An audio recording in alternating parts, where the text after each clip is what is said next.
Hi all, Planetside Agent here. I'm just going to do a quick video on the stuff sack I made for my Hobo stove slash Stanley cook kit.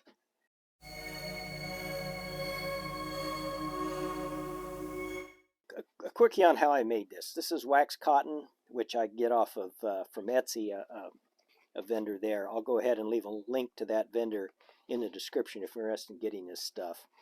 I kind of like wax cotton, it's kind of neat. So basically what I did is I just took a flat piece of the cotton and laid it out. To get the diameter, I just kind of rolled the old can over it and then gave it a little bit of extra room. So what you want to do is give yourself a little bit of extra room because once you sew it up, it always gets tighter than you thought it was going to be. So the first thing you do is you just basically hem up the tube, make a cylinder out of it. You can just see like I say, you always leave yourself a little bit of slack in there.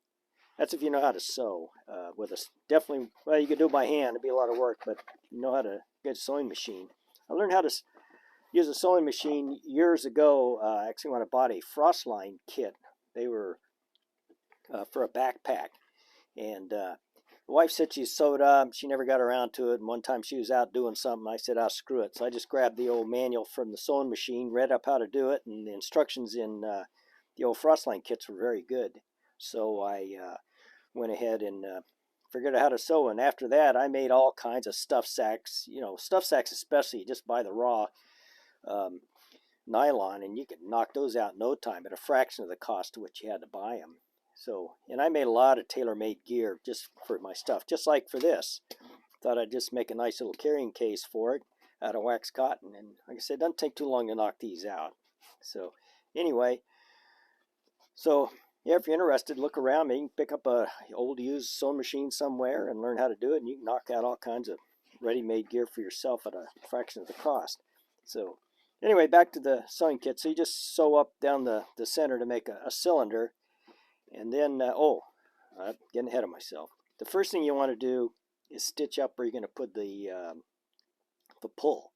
So you just kind of roll that over, and I always stitch the cord in the little sleeve because it's easier than trying to feed this through, especially something like this is 36 bank line.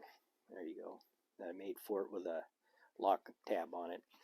But you want to do that first. So you just lay that out, and that's a quick stitch. And then the next thing you do is you stitch down the side here to make a cylinder. And the last part is the real pain in the neck. I decided to do a round bottom, which is a little trickier.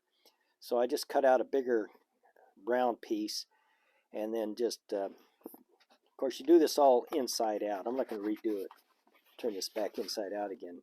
But you do it inside out, and then you stitch along there till it's done, and then you turn it back inside out. You got yourself a nice little sack. There's a quicker way of making stuffed sacks. Is you fold it down and then stitch across. Can you see that? Get over here. You just fold it down. You stitch across here, and you fold it this way, and you fold like a little dart in there, and then you stitch across that. So imagine if you look around and find somebody to show you how to stitch all that stuff. Or if you already have a stuffed sack that you've bought from wherever, take a look and see how they are done. That's how I learned, just looking at how other stuff was done and figured that out. So anyway, not much to it. Like I said, I wish I would have made it just a little bit wider so that I could, when I put this away, I could take my ground mat. And this is another thing I made out of the wax cotton. That's pretty easy too. It's just, you just hem it in, hem the edges in, but could have made it a little bit wider so I could roll this around like this and then slide everything into the sack, but the sack's just a little too tight for doing that. So anyway, that's another idea if you want to do it. So yeah, these are really great little cloths. You can just throw on the ground to put all your stuff instead of leaving all your cooking utensils, etc., just laying on the dirt or a rock or whatever. So but yeah, just a quick little, that's how I did it.